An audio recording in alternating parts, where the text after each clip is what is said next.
On Life and Meaning is brought to you by Blumenthal Performing Arts, celebrating its 25th year presenting the best in performing arts, sharing and employing the arts as a major catalyst to strengthen education, building community cohesiveness, and advancing economic growth. To discover the best in events and performances, visit blumenthalarts.org.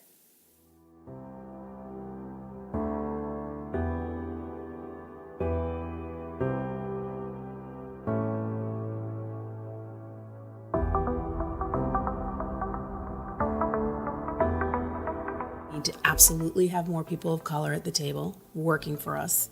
We need to have younger people. We need to have people from all different perspectives informing the work, right? And then to go down to the grant programming, we need to find a way to be more accessible.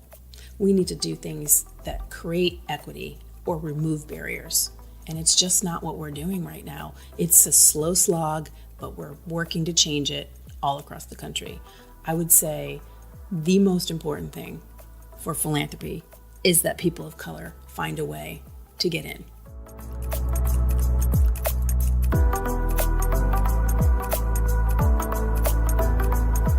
Kelly Chopus is an instigator of connection and change.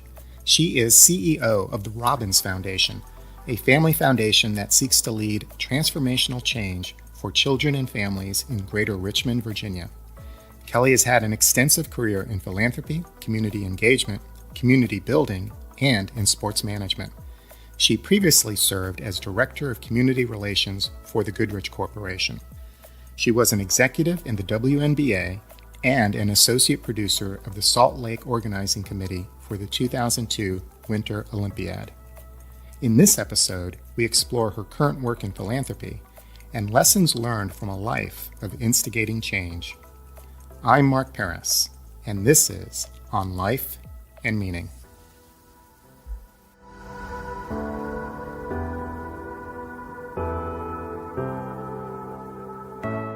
Hello, Kelly. Thank you for joining us. Thanks, Mark. I'm happy to be here. What is the Robbins Foundation? The Robbins Foundation is a place-based family foundation located right now in Richmond, Virginia. This is a family that has 10 generations of Virginians and 7 generations, I believe, of people who've been considered almost the first family of Richmond. The Robbins family started with a corporate company, very small pharmacy way back in the day, and it became the A.H. Robbins Company. And you know A.H. Robbins because I know you have Robitussin right now. That's whenever I say Robitussin, everybody knows exactly what I'm talking about. So that was their claim to fame. It really put the company on the global map. And they also had chapstick. So a lot of us know what chapstick is too. So anyway, after the founder died, he funded this family foundation and basically asked his children and their children and hopefully their children's children to continue a legacy of love of community. And that legacy sort of shows up as financial donations, philanthropic leadership in terms of convening people, research, conversations, all the things that encompass good community development and service. What does it seek to do? What is its strategic focus? So our strategic focus right now is focusing on the education continuum. So children and families from 0 at birth to 18 when they graduate from high school. And we're sort of morphing that and evolving it. It's really wonderful because the family has been very focused on education. Mr. Robbins, who was the founder, credited the University of Richmond and Virginia Commonwealth University and his pharmacy program with really making him the man he was. And he believed that education was the great equalizer, something that you and I both believe. So it was easy to say, well, how can we hone this?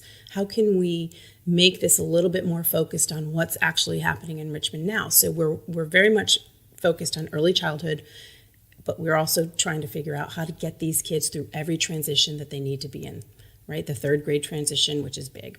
The 8th grade transition, which is big. The staying in 9th grade, because studies show if you stay in 9th grade, you're going to graduate. And then all of that sort of heads up to their big vision, which is we want Richmond to be a place where all Richmonders thrive. And now they're going regional, which is also fabulous and exciting for somebody like me. Talk more about going regional. Just like you have here in Charlotte and this region, there is a dependency on civic, corporate, business, philanthropic leaders to create an undergirding of support for our region's most vulnerable children and families. And if you look at most big metropolitan areas or even smaller urban areas like Richmond is, poverty sort of goes round, right? It starts in the city, but then it migrates out. And then all of a sudden, the surrounding counties are impacted by poverty and legacies of poverty. And so our regional approach now is to say, if we make this region stronger, we might be able to impact and affect more kids and families. And at the end of the day, more kids and families who are thriving means the Richmond region is thriving, right? Because you have more people in the tax base, you have more people celebrating and enjoying the promise of Richmond's bounty. And I think it's really good public policy, right? So we've taken a cue from our government friends and said, all right, we're going to join with you and figure out a way to leverage all of our resources together. Much like back in the day we started here in Charlotte, when we all started this big focus of collaboration and how do we leverage all of our gifts and our resources together as a community so that everyone prospers. What role is the foundation playing in that effort? I would say Richmond was waiting for somebody like me who had the experience of a collaborative city beforehand. And I will say that when I first got there, people used to call me the ghost of Christmas future. And it was very funny because I guess I was, right? Because I had seen this sort of thing work. I had seen this work in Charlotte. I had seen it work in places that my former company, Goodrich Corporation, funded. Some places like in Phoenix, places like San Diego, like the outskirts where we had business facilities. And so I knew it could work. And so I've just been dogged about saying, hey, I'm also new to town and I need to have some friends. So let's connect, let's get to know each other, let's figure out how we can make this work. And one thing that nobody was doing was collaborating with the city. And you know, that's very de rigueur here. It's very normal to collaborate with the city. And the mayor knows a lot of people in government and or business, and the mayor knows a lot of people in philanthropy here in Charlotte, right? And so there's a big sort of group of people who are saying, okay, I get the community priorities and needs. Let's work together moving forward. They didn't have that so much in Richmond. There were people who were talking about it in pockets, but I think it just took the catalyst of somebody like me new to town saying, oh, come on, this is easy. I'll write a check for that lunch. Yes, you come. Who else do we need to invite? I'm very like that. I imagine that as the ghost of Christmas future, you are well received and people are excited for you. But I imagine there are also pockets of resistance. Yes. There are some things that are very entrenched in the South, and we're seeing them in terms of things like mobility for all people. We're seeing them for things like the fact that there's inequity in lots of pockets, right? And so there are people, I will say this, and it's probably not going to be popular, but there are people in every sector who are, how do you say it politely? I think that they are invested in the status quo. And the status quo is killing us, right? Physically, literally, spiritually, it's literally killing us. And in Richmond, we've had 8 murders in 8 days over the last couple of weeks, and it's becoming the murder capital of the world again, which it was decades ago, or about 2 decades ago. And we're trying to figure out what's going wrong. Why do you think it is? I think there are pockets of our community that are deeply disenfranchised. I think there is deep and abiding structural and institutional racism. And I believe that is starting to show itself. I would say as a connection to another city you and I both love. I mean, we just had the Opportunity Task Force here in Charlotte, North Carolina, come up with that very same finding, that racism is the number one cause of problems in our community. This is bearing out across the country.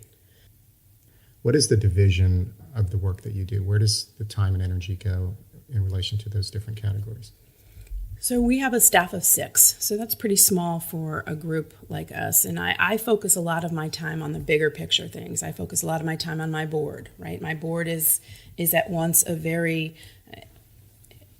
inspirational and innovative group of people, and at the same time, they're conservative Virginians. And so they need to be shown things. They need to research. They need to understand how this is going to impact the next several generations, because they think like that. This is a family legacy. Their name is on the building. I have 3 program officers now, and they have divided the work via 3 big categories. We call them buckets. They are innovation, collaboration, and equity. And we're looking at every grant opportunity or every convening opportunity or every speaking opportunity in those 3 buckets. How does this help increase or drive collaboration? Is this innovative? Is this a new solution to an old problem that we have? Is this addressing our issues with equity? And that's how we're dividing the work this time. What do you look for in a grant application? Well, that's a great question because sometimes it changes. We have the compliance issues that we have the very same things. Every grant application has the very same questions. But going back to my buckets answer, it needs to fit into one of those broad lenses. Is it doing anything to drive this community forward? At the end of the day, we have a very big mission and a very big vision. And the vision is about transformational change for kids and families. Does it address that particular concept? And it's easy to say no. It is. Unfortunately, we have to say no more than we say yes, as you know. But those are, when you have problems that are so deeply entrenched like they are in Richmond, something has to be done differently. How would you describe Richmond to someone not familiar with the city?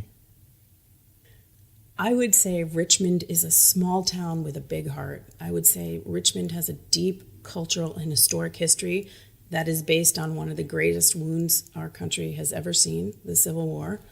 And I would say that Richmonders are trying to address that and at the same time be respectful of what it's going to take to address that, because it's not easy work. These conversations, these courageous conversations, are very difficult to have. It is very difficult to say, wow, our public policy really for the last 50 years was racist, and intentionally so.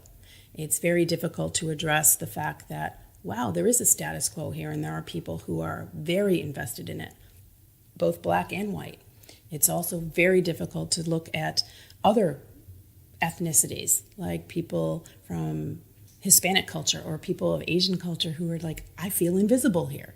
So it's a melange. It's a great town. It's a great foodie town. We have America's founding river, the James River, and at the same time, we have 24% of our people living in poverty, 40% almost of children living in poverty. How is that not the most outrageous statistic you've ever heard? To me, it keeps me up at night. And a great deal of wealth in Richmond as well.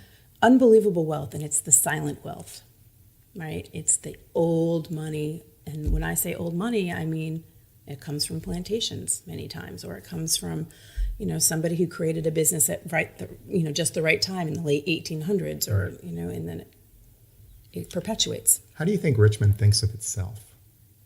I think Richmond, on the whole, really has a high sense of self. I believe that Richmonders are passionate about their city like almost no other. I compare them to people in Pittsburgh. Like whenever you meet Pittsburghers out and about, they always talk about how they want to get back. Richmonders are the same.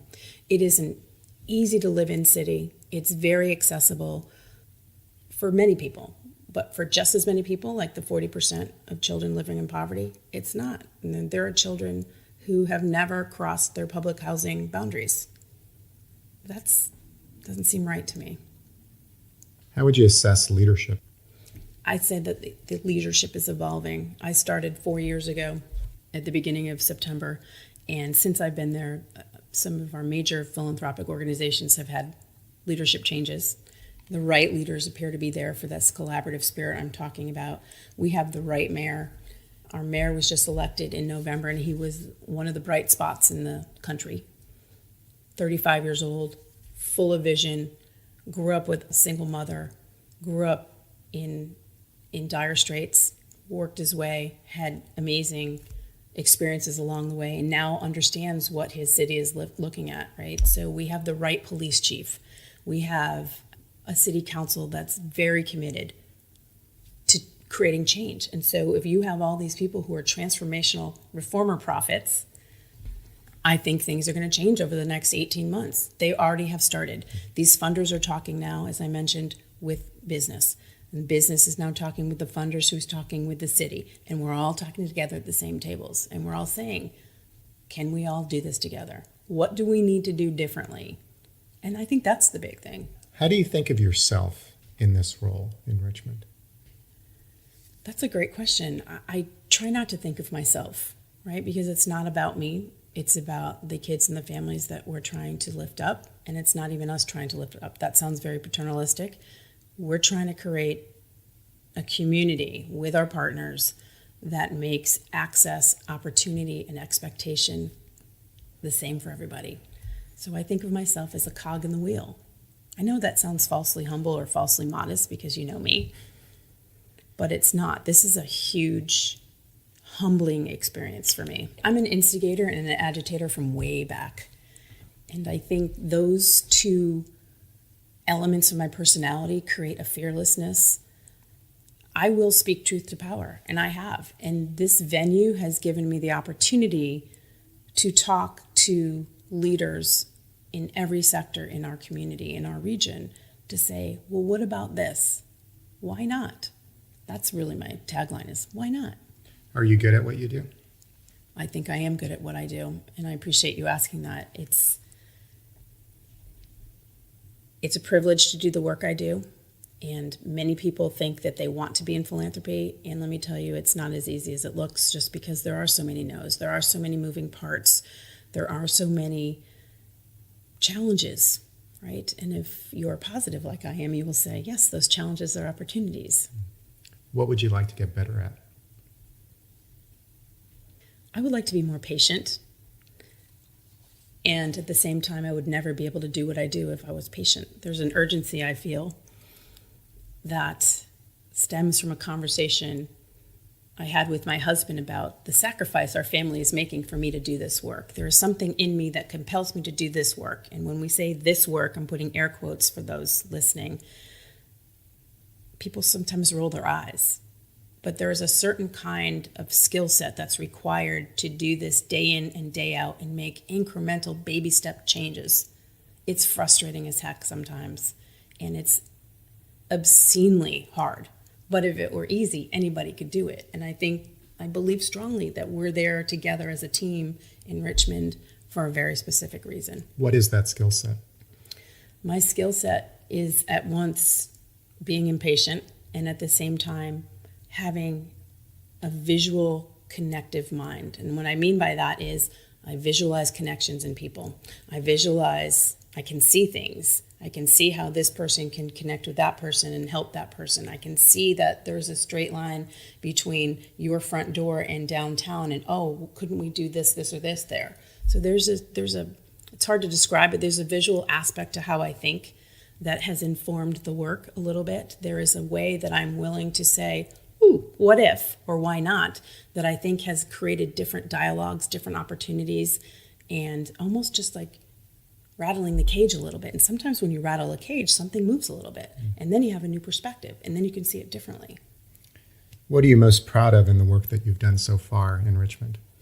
I'm most proud of the team that I've assembled. I love the people who have trusted me to go on this journey with me. Because at the end of the day, it is about the leader. And the board entrusted me with not only their family name, but their legacy. And that's a very powerful endorsement.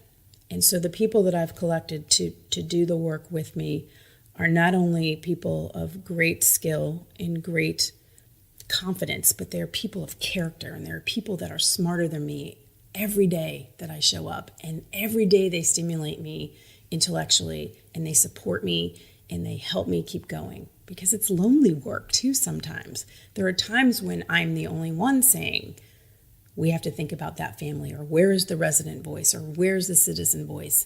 And sometimes it's a lonely road, but it's made better by the people that are my companions in it. That's hands down what I'm most proud of. What do you look for in the people that you ask to be part of your team? The first thing I looked for, quite frankly, was somebody who looked different than me and thought different than me. Philanthropy on its face across the sector and across the world is very white. And you'd think there would be a lot of women in it, but in the positions of power and influence, it's quite often men at the bigger foundations. And I was the first woman that our group hired, and so I knew that I needed to take that risk that they were already taking and pay it forward. And so I hired 3 people of color, 2 young people. And so we have a very diverse, intentionally diverse and inclusive organization that then looks like our community, that then gives the community comfort, and it gives us a credibility immediately to then go out into communities and have conversations that are sometimes difficult, sometimes courageous, sometimes just fact-finding in a way that my peers are now catching up to. They are all looking to diversify their teams because we all know that inclusive teams create better solutions to challenges and problems, right? So I'm going, I think, on decades of research that proves this, and we're just doing it. And I was nervous at first because you never know what a town like Richmond's going to think, right? But my team, I think they're the best team in philanthropy across the country, hands down. What do you hope to accomplish in the years ahead?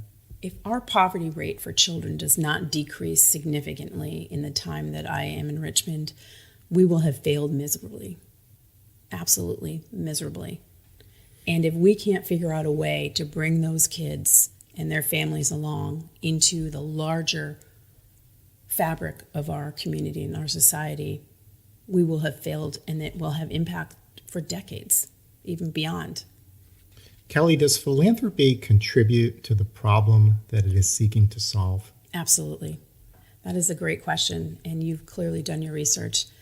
As I mentioned before, philanthropy is, at its face, a vehicle for a generation of rich white people.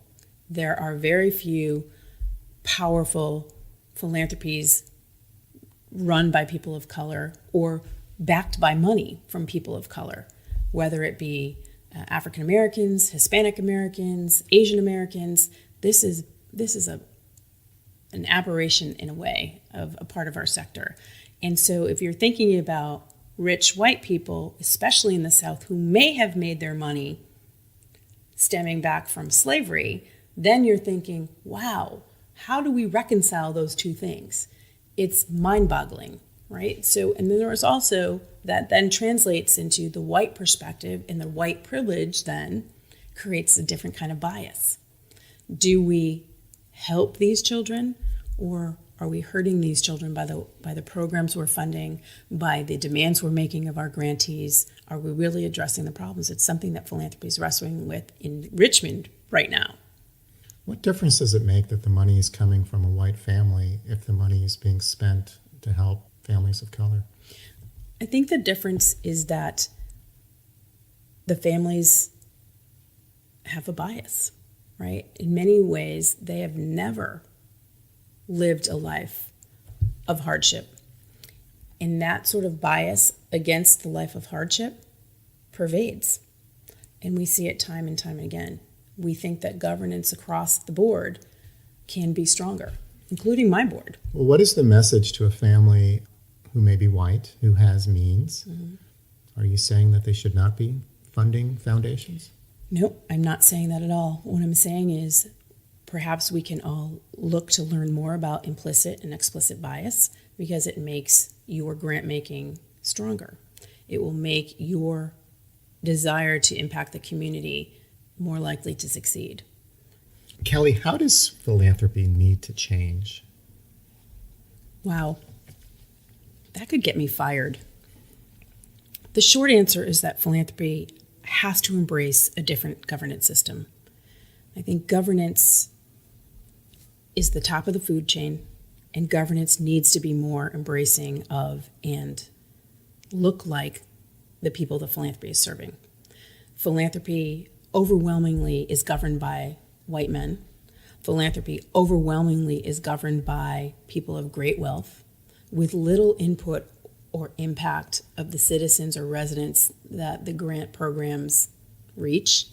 I think let's go one level down to management. I think philanthropy in terms of the management, which is the staff, the things that I run, needs to change the same way. We need to absolutely have more people of color at the table working for us. We need to have younger people. We need to have people from all different perspectives informing the work, right? And then to go down to the grant programming, we need to find a way to be more accessible. We need to do things that create equity or remove barriers.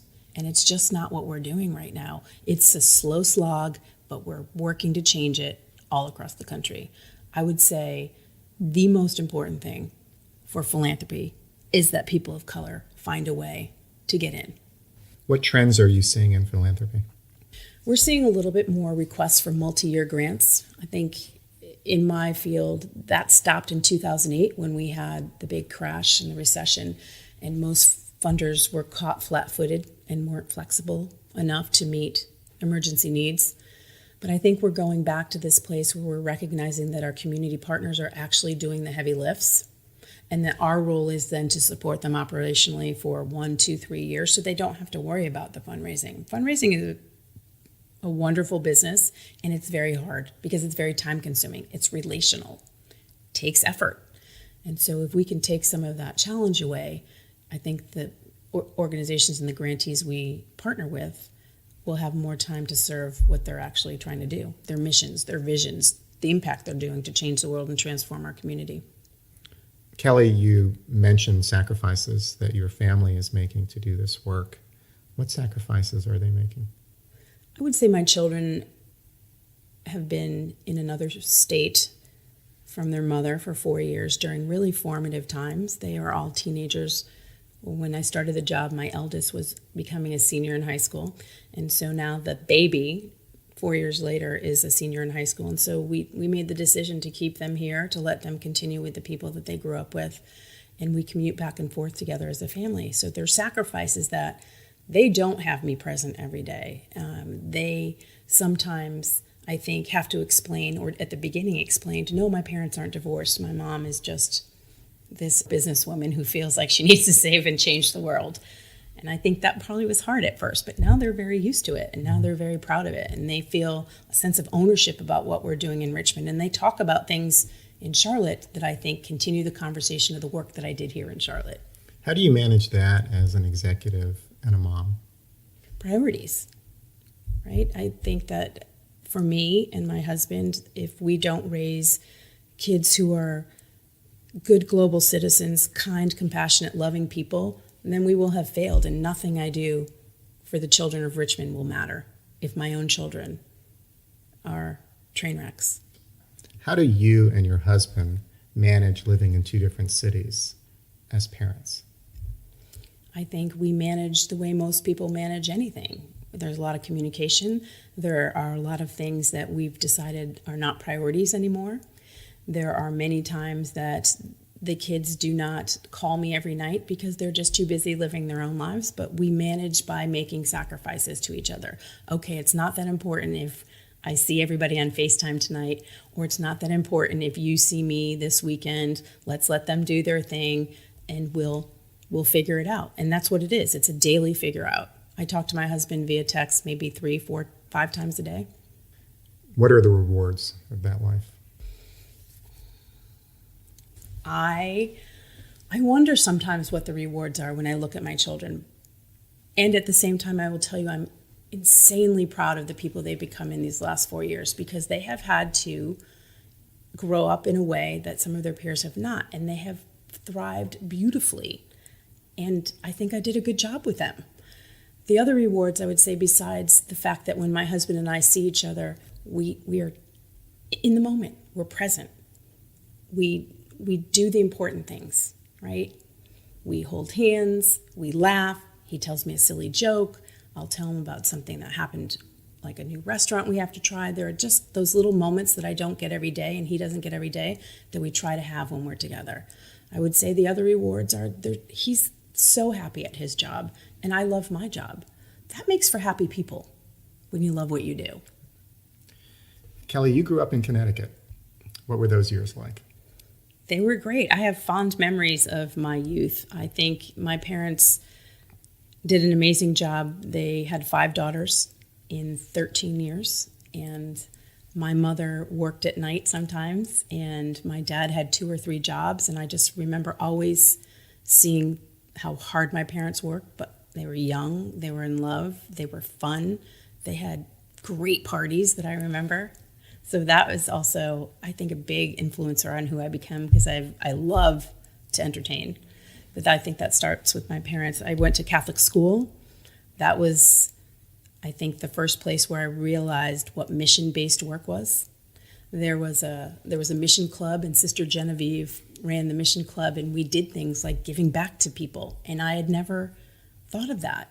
And when I was in high school, I thought that was a pretty cool thing to do. And it started me on this journey. In the best sense, there's a Catholic consciousness. Would you say you have that? I would say it's absolutely ingrained in me. It is at my core. And I will also say that I'm a recovering Catholic. So I'm a dichotomy of weird, I think. I know that's exactly where my desire and my impulse and my urge to do for others comes from. And it's very based in Catholic faith and religion and catechism. And at the same time, I'm very wary of the organized religion at this point, but it has all shaped and formed me. I think the hole in my life because of religion is being filled by what I do for vocation. How did being one of 5 girls inform who you are? I'm smiling because it is absolutely everything. We had one full bathroom growing up and a half bath, and my father ruled the roost and said, I will have the bathroom every day these 2 times. And we'd have to literally fight amongst ourselves to figure out bathroom time or share bathroom time. So there were 3 of us born within 4 years, and the babies were born 10 and 13 years later. So it's the 3 of us primarily who had to really fight about clothes, bathroom time, the typical stuff. Phone time, back in the day, kids, there were things that were on a wall that were called landlines, and we had to fight about phone time. And teenage girls, that's what we did back then. We weren't all looking at screens, and my parents did not let us watch TV except for after dinner. After our homework was done, we'd have to go out and play every day after school. My mother would literally lock the door for 2 hours, and we'd have to go out and play. But that definitely informed the kind of imagination I have, right? Because we had to do a lot of role playing, we did a lot of playing. Not just with the dolls, but outside building forts, all of that stuff. And it really filled me with this image that everything is possible. I mean, it didn't hurt me that my parents said to us all the time, you can be and do anything you want. I love that. You left Connecticut. Yes, I did. Where did you go? I went to Salt Lake City, Utah to follow a boy, but not the boy that I married, which I think is the really fun twist to the story. And I met and married my husband in Salt Lake City, Utah, and my sisters all sort of migrated out, and so it was all of us in Utah. And I had a very easy time in that patriarchal society. It was fine. I have no problem being a minority, and the people are lovely and wonderful, and some of my best friends are from that time. It's where I chose that as an adult, a young adult, and I consider it home. Is there something about Utah that is part of who you are now? Absolutely. There is an expanse of vision, I think, that comes from looking at those mountains and feeling so small, or looking at the Great Salt Lake and realizing I am one little grain of sand on the earth. And so while I'm here, I need to be the best grain of sand I can possibly be. But it definitely comes from the landscape. Did you go to Utah before or after college? After college. And you went to college at Colby College in Maine. I went to one of the greatest little Ivies ever called Colby College in Waterville, Maine, and I'm very proud of that school. It also helped fully form me. I was nothing like the people there. I think I was on scholarship and everybody else was not. How did you end up at Colby? Another fun twist to the story, especially for kids now who get to look at everything on a screen, we used to go to college fairs, and they were held in our town's civic centers. And I remember our senior year, they had a big college fair at the Hartford Civic Center, and I went and I walked around for 3 or 4 hours with our group of friends, and there were some teachers there that were there from our school, and I stopped at the Colby booth, and I remember just being so amazed by the pictures they had of this beautiful school in Maine. And they also said, and 99% of our graduates get into law school, and I thought I wanted to be a lawyer then. What did you study in college? I studied political science. It was called government back then, and I had a minor in Spanish. And the aspiration for law school, what happened? You know, I got stuck in this philanthropy lane. I became a fundraiser. I worked in the nonprofit world. It really fed my Kelly with a cause urge, and I rode that wave for a long time. I've had a very varied career. And I think it's one that my grandmother is proud of, but it's definitely not linear. And it's definitely very much like my personality. So law school sort of went by the wayside. Maybe when I'm 60, I'll go to law school. You were in Salt Lake after college, and you found your way to become associate producer of the Salt Lake Organizing Committee for the 2002 Winter Olympiad. How did that come about? I knew somebody. This is the networking collaborative part of me, right? This was the biggest deal in Salt Lake City. Think about small, sleepy Salt Lake City. And this was right after 9/11, right? This was the first major security test. And I happen to know a contractor who got the big entertainment contract. So it was Disney people. They come in.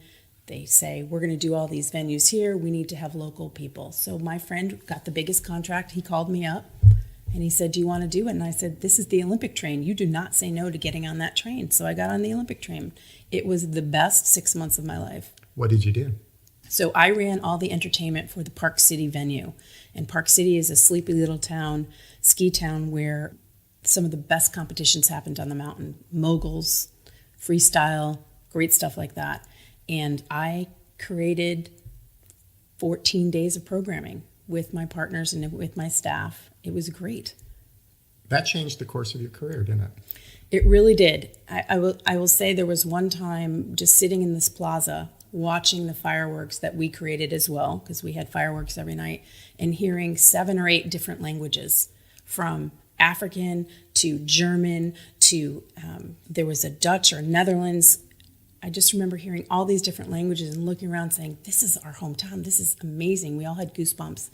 And so afterwards I said, how do I keep doing this? And I had worked for the WNBA before that time, and one of the executives called and said, I know you're on this Olympic train. When it's over, you need to get off and come back to the WNBA. You need to feed that passion that you have for women and your feminism, and you need to come back. And so that's what I did. And the second it was over, I want to say my last day at the Olympics was March 12th. And he called me right around then and said, we have a job for you in Charlotte. Fun fact, Mitt Romney was my boss at the Olympics. He was great, met him twice, lovely man. So I went to Charlotte, North Carolina, and that's how I got here to the East Coast again after being away for almost 20 years. You became vice president of business operations for the Charlotte Sting. What did the business of sports teach you? Well, I think people would be surprised to know that sports is not glamorous. I think that sports is very sexist still, even if it's a women's team. And that the women's game was the last opportunity, I think, for women to be pioneers. And I was all in on that. But I will say that I never expected just some of the behavior that you see. It really is not glamorous. It's very hard work. It's constant. You get there at 7 or 8 in the morning and you're working through games and you're home at 10 or 11 at night. Very intense, very fun though if you have the right group of people, which we did, and wonderful if you have a great group of athletes, which we also did. And I think watching these female athletes day in and day out doing 2 workouts a day and really crafting their skills, their fundamentals, not only on the court but off the court, their community relations in the community, the work they did was just so inspiring to me. I just loved it. What's the behavior you were alluding to? There's a lot of sexism in sports. Even if it's a woman's sport, there are men who think they know better. There are men who think you don't belong there. And there are men who will let you know that. Imagine how that went over with me. What happened? I stood up for myself a lot. I think that I learned at that moment that maybe I needed to go down to the 7-Eleven and buy some tact because it was hard. And sometimes I learned how to fight better. I learned how to not take things as personally. And at the same time, I learned that I didn't want to do it for the rest of my career. And I think that's probably the most important thing. What became of the Charlotte Sting? The Charlotte Sting The team ended up being dispersed, and that means that they did a disbursement lottery, and each player went to a different team in the league, and the team folded after about 6 years here. From there, you became Director of Community Relations at the Goodrich Corporation. That's quite a position, and you were still relatively young. It's quite a position. It really gelled with who I was, what I needed at the time. And I am so grateful to everybody at Goodrich for taking a chance on me at that point. I've done a lot of community relations. Everything I do is relational. And so I had the experience, I had the connections in the community, and I just was a different candidate. I didn't have any corporate experience. And my boss, Terry Leonard, who was the general counsel, loved sports. And we connected on that. And from there, I knew it was my job. And then he introduced me to the CEO, who immediately did the CEO stuff, which is try to knock me off my game a little bit and try to rattle me. And I basically said, listen, if you want somebody with this, this, or this, I'm not that person, but I'd sure love to do it. And the fact that I stood up for myself, he said, okay, I don't have to worry about her. What he was doing was testing me to see how I would be in the community when I was being adversely related to or talked to or something like that. So the rest is history there. It was the best job I ever had. What were your responsibilities? So I had global responsibilities in a way. Goodrich was a global aerospace and defense company. We had 19 facilities in 19 countries and 26 states. And so community relations and corporate social responsibility was a big part of what we were working toward. And so I traveled around the country and helped our business units with their United Way campaigns or with their outreach to communities. I did all of that here in Charlotte. I ran our Goodrich Foundation. I did our volunteerism. We did a lot. And Goodrich is a very innovative and fun company, not only to work for, but who isn't impressed by the sexiness of aerospace and defense, right? Is there a particular memory that comes to mind from your time at Goodrich? Yes, there are several memories, but the one that is most impressive to me was the day we had a wake for Goodrich. Goodrich, I'd been there about 6.5 years, and Goodrich was bought by a bigger conglomerate. And some of the headquarter people, I was at the headquarters, decided to have a wake for Goodrich, and we rented out the hangar at the North Carolina Air and Space Museum. And our boss said to me, I need you to stand in front when I address everybody and make faces at me, because I really want to be serious about this, and I want to be able to focus on one thing. And I need you to do your thing, Kelly. And I was like, okay, well, that's kind of an odd request, because usually he doesn't like when I make faces at him. So I stood in front of him, and there was 200 of us from the corporate office. There was food, there was a little bit of music. We have these beautiful planes in the back of us, and he gets up to do this speech. And this was on, I kid you not, July 26, 2012. And I know the date because he got up and he said, tomorrow we close and the company becomes UTC, and I won't be your CEO anymore. I'm done. They've asked me to leave. I'm going to go on the board, but I won't be guiding you through the rest of this integration. And people gasped and went, oh, and I had to sit there and make faces at him so he wouldn't cry. He had been there his whole career, 32 years. And it makes me emotional for two reasons. One, I loved him and I loved the job. But two, that he entrusted me with that important transition. Like, you need to sit there and make faces at me so I can get through this. And that's what I did. And I'm crying while making faces. And so after he did his speech, which is, people really, you could have knocked them over with a feather, he said, I saw you crying and I don't appreciate it, but I do appreciate you continuing to make the faces because I got through it. And I was really touched by that. And I don't like to share that because nobody knows it except for the 200 people that were there. But it talks a lot about the sense of camaraderie that he created and the team that he created. And it stayed with me for when I got to create my own team. And this is the kind of relationship I hope my team has with me. And I certainly feel that way with them. It really stuck with me. Just the way I watched this man be a CEO for 6.5 years, and the way I watched him gracefully exit, although it wasn't the plan, and the way he cared about his employees was really amazing to me. Kelly, what advice do you have for people who want to do what you do? It's hard to get into what I do because people don't leave these jobs. You're either fired or you die in them. Most people don't retire from these jobs, or they retire actually, so 3 ways, excuse me. But most people don't leave because the work is that addictive. But I would say for people who are looking to get in, I really liked my path. I liked trying varied things. I liked doing new jobs, meeting new people, having other experiences, because it formed a whole different concept for me, and it gave me a whole different view of the world, and it made me a more well-rounded individual and leader. I would say you got to start out with a nonprofit. You have to work and do the work. You have to understand what it's like to fundraise. You have to understand what it's like to serve a mission. You have to understand what it's like to be accountable to a board and to be accountable to a community. That's the best advice I can give. What motivates you? My children motivate me. That strange little voice inside my gut motivates me. The sense of urgency I have about the way of the world and where we are and my place in it motivates me.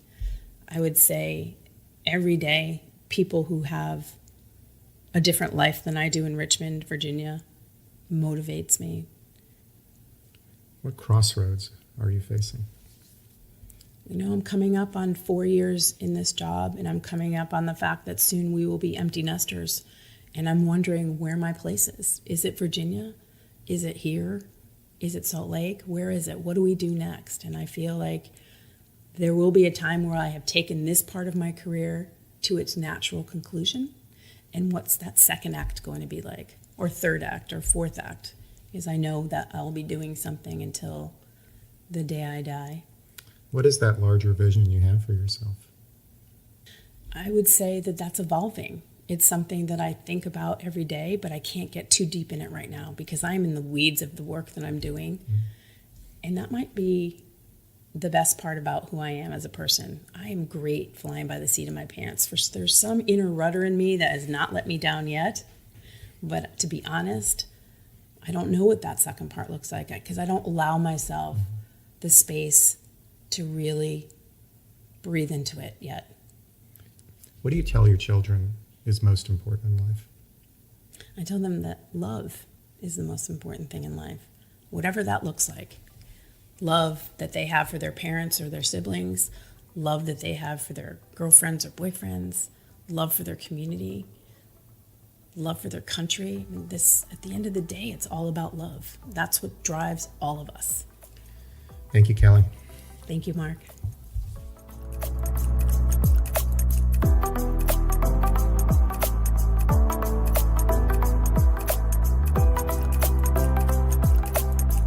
Kelly Chopus is CEO of the Robbins Foundation, a family foundation that seeks to lead transformational change for children and families in Greater Richmond, Virginia. She previously served as Director of Community Relations for the Goodrich Corporation. She is a graduate of Colby College.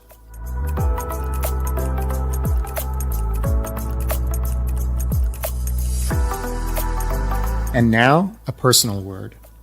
When I listen to Kelly talk about being an instigator of change and the love of community that drives her work, I think about the stories of Adele Quinn and Nate Bartlett.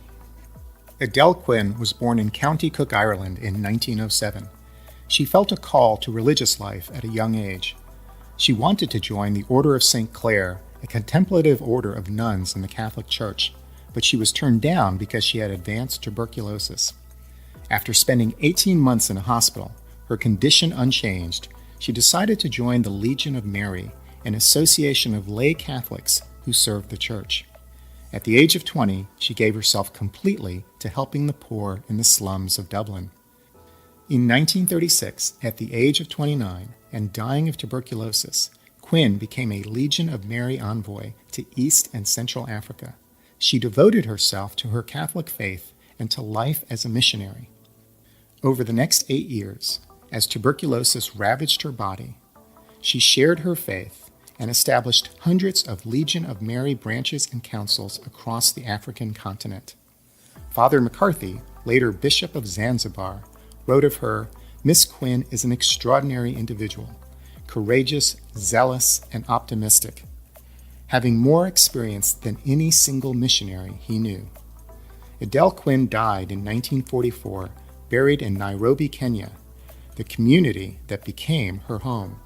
In 1994, Pope John Paul II declared her venerable, a recognition of her dedication to the Church.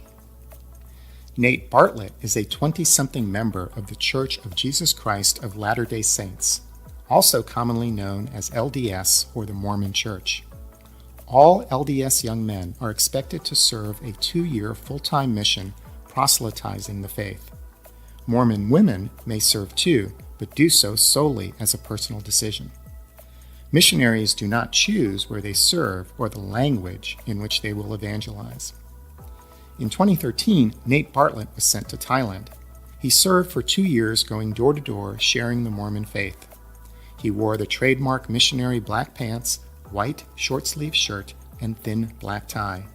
He learned to speak Thai fluently, and he gained great affection for the Thai people. When he returned to Salt Lake City, Nate made a decision. Instead of going to college, he would go back to Thailand. He started a YouTube channel and began producing videos that he described as mischievous and wholesome. The videos set up light-hearted pranks. He makes fun of tourists and draws attention to cultural differences and what we have in common. His biggest fans are Thai people who see the videos as clever and playful. When I think of Kelly Chopus, I think of one part Adele Quinn, devoted and fearless in new places, and one part Nate Bartlett, mischievous and fun-loving. Kelly makes and breaks rules. She has a leader's mind and a missionary heart, seeing connections and bringing people together to change and save the world.